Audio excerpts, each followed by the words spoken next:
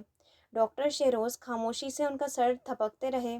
بہت دیر کے بعد انہوں نے دوپٹے کے پلو سے چہرہ خشک کیا، پھر برس جانے والی بدلی کی طرح ہلکی پھلکی آنکھوں سے شہروز کو دیکھا اور مسکرائیں۔ تم میرے سب سے اچھے بیٹے ہو، تو پھر اس اچھے بیٹے کی بات مان جائے نا۔ کون سی؟ وہ اٹھ کر بیٹھ گئیں اور دوپٹہ ٹھیک کرنے لگیں۔ میرے ساتھ شہر چلیں۔ تم جانتے ہو نہیں مان سکتی۔ ان کے لہجے میں بے بسی در آئی۔ تو شاہزیب کے ساتھ اس کے گھر شفٹ ہو جائیں؟ اور اس کی تنگ مزاج بیوی؟ وہ مسکرائیں۔ آپ راضی ہو جائیں، بھابھی کچھ بھی نہ کہہ سکیں گی۔ چھوڑ دو میاں، دوسروں کو تنگ کرنا ہمیں پسند نہیں۔ آپ کا حق ہے اماں جی، مہربانی کہ اس حق کو مانتے ہو، مگر اپنی راجدھانی میں بھی خوش ہوں اور بہو بھی۔ یوں بھی ساری زندگی اس گھر پر حکومت کی، اب اپنی سلطنت سے دستبردار ہو جاؤں؟ حکومت، سلطنت؟ شہروز رضا نے تعجب سے انہیں دیکھا۔ اماں جی کی پوری زندگی نگاہوں میں گھوم گئی۔ آدھی زندگی آپ نے ابا جی جیسے شخص کو دے دی، ان کے سامنے کسی کا زور چل سکا تھا؟ اور باقی ہم سب پر وار دی۔ مجھے سمجھ میں نہیں آ رہا اماں جی، اس سب میں آپ کو کیا ملا؟ تم جیسی سعادت مند اولاد، انہوں نے برجستہ کہا۔ ڈاکٹر شہروز رضا نے انہیں عجیب سی نظروں سے دیکھا۔ اس شخص کی اولاد کو سمیٹ کر پروں میں چھپا کر بیٹھ گئیں جس نے آپ کی ساری زندگی غارت کر دی؟ عورت کا یہ کون سا روپ ہے؟ کیا ہمارے مذہب میں جبر کی زندگی گزارنے کی گنجائش ہے؟ موتیے کی سفید پھولی پھولی کلیوں پر پیلی تتلیاں منڈلا رہی تھیں۔ ہوا کی ہلکی سی چھیڑ کھانی سے جہاں آنگن میں لیموں کی ہلکی ترش خوشبو پھیلی، وہیں کچھ کلیاں بکھر گئیں۔ اماں جی نے ان کا سوال سنا ہی نہیں، وہ بکھری کلیوں کی نازک نازک سی پتیوں میں الجھ رہی تھیں۔ شہروز، اسے سمیٹنے میں جو کچھ بکھرا ہے وہ میرے دل کا ناسور بن چکا ہے۔ مدھم ہوتی دھوپ کے ساتھ ان کا لہجہ بھی مدھم اور بوجھل ہو گیا۔ شہروز ایک بار پھر احساس جرم کا شکار ہو گئے۔ انہوں نے آہستگی سے اماں جی کے کندھے پر بازو پھیلایا۔ آئیں، آج اپنی باتیں کرتے ہیں۔ ارے شہروز بیٹا، تم اتنی دیر سے آئے ہو اور ابھی تک کچھ کھایا پیا ہی نہیں۔ کچھ ٹھنڈا پلا دیں؟ سیدھا کلینک سے اٹھ کر آ رہا ہوں۔ اس وقت؟ تم تو شام میں کلینک کھولتے تھے۔ ٹائمنگ چینج کر دی ہے۔ شام میں کچھ وقت بچوں کو دیتا ہوں، یاد ہے نا ہیرا کی شکایتیں؟ وہ ذرا سا ہنسے۔ ٹھیک ہی تو کہتی ہے، صبح وہ کالج، شام میں تم کلینک، مل بیٹھنے کا وقت کہاں ملتا تھا؟ میں تمہارے لیے شربت لاتی ہوں۔ وہ اٹھ کر اندر چلی گئیں۔ ڈاکٹر شہروز پلنگ پر نیم دراز ہو گئے۔ ان کا ہاتھ بے توجہی سے تسبیح کے دانے گن رہا تھا۔ آنگن کی خاموشیوں میں چڑیوں کی ہلکی چہچہاہٹ نے ارتعاش برپا کر رکھا تھا۔ یہ خاموشی عارضی تھی کہ ابھی دھوپ کے ذرا مدھم ہوتے ہی گاؤں کی عورتوں اور ملازمین کی آمد و رفت شروع ہو جانی تھی۔ شاید اماں جی اس لیے کترا گئیں۔ انہوں نے سیدھے لیٹ کر دونوں ہاتھ سر کے نیچے رکھ لیے۔ نگاہوں کی گرفت میں شفاف چمکتا آسمان تھا اور ذہن کہیں دور پرواز کر رہا تھا۔ یوں بھی ماضی کا سفر کچھ زیادہ خوشگوار بھی نہیں۔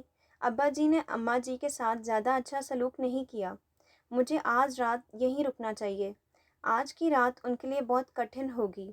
ڈاکٹر شہروز نے سوچا، پھر جیب سے موبائل نکال کر گھر کا نمبر ڈائل کرنے لگے۔ گاڑی پورچ میں آ کر رکی۔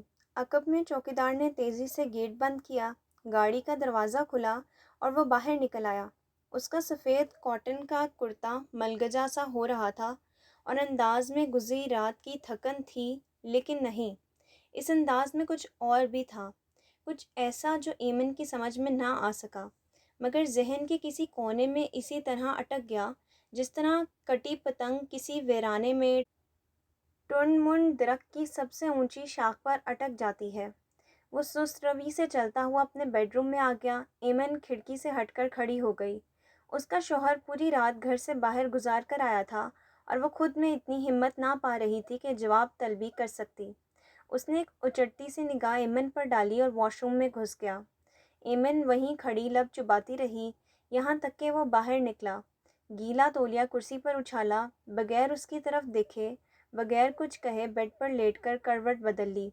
اس کی طرف دیکھنا نہیں چاہتا تھا کہ براؤن کپڑوں میں ملبوس یہ ویران سی لڑکی اس کی کمزوری نہیں تھی، مگر وہ پھر بھی کمزور ہو جاتا تھا۔ یہاں کھڑی کیا میری فاتح پڑھ رہی ہو؟ اس کا یوں کھڑے رہنا اسے تپا گیا۔ ایمن اسی خاموشی سے ناخن چبانے لگی۔ آج تم گھر میں کیسے نظر آ رہی ہو؟ اس وقت تک تو تمہاری آوارہ گردیاں شروع ہو جاتی ہیں۔ اس کی چپتی ہوئی آواز ابھری۔ ایمن کی رنگت تیزی سے سرخ ہوئی۔ میں سونا چاہتا ہوں، اس لیے برائے مہربانی تمہیں جہاں جانا ہے جاؤ، یہاں سے دفع ہو جاؤ۔ ایمن جھٹکے سے مڑی، جھپٹ کر سائڈ پر رکھی گاڑی کی چابی اٹھائی اور تیزی سے باہر نکل گئی۔ کمینی عورت! ایمن کے دھاڑ سے دروازہ بند کرنے کی آواز پر اس کے منہ سے بے ساختہ گالی نکلی۔ چوکیدار نے بیگم صاحبہ کے تیور دیکھ کر پھرتی سے دروازہ کھول دیا۔ ایمن کی گاڑی تیزی سے باہر نکلی۔ کچھ دیر سڑکیں روندنے کے بعد گاڑی ایک ویران سڑک کے کنارے رک گئی۔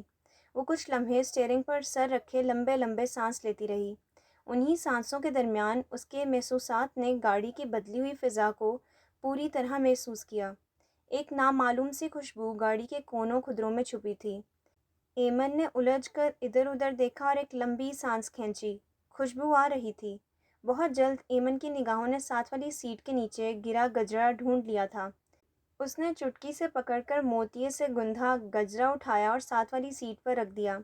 کچھ مرجھائی ہوئی پتیاں گجرے سے ٹوٹ کر ارد گرد بکھر گئیں۔ یہ بکھری پتیاں اور باسی خوشبو اسے گزری رات کی کہانی سنا رہی تھیں۔ تو تم نے اپنا راستہ ڈھونڈ لیا ہے۔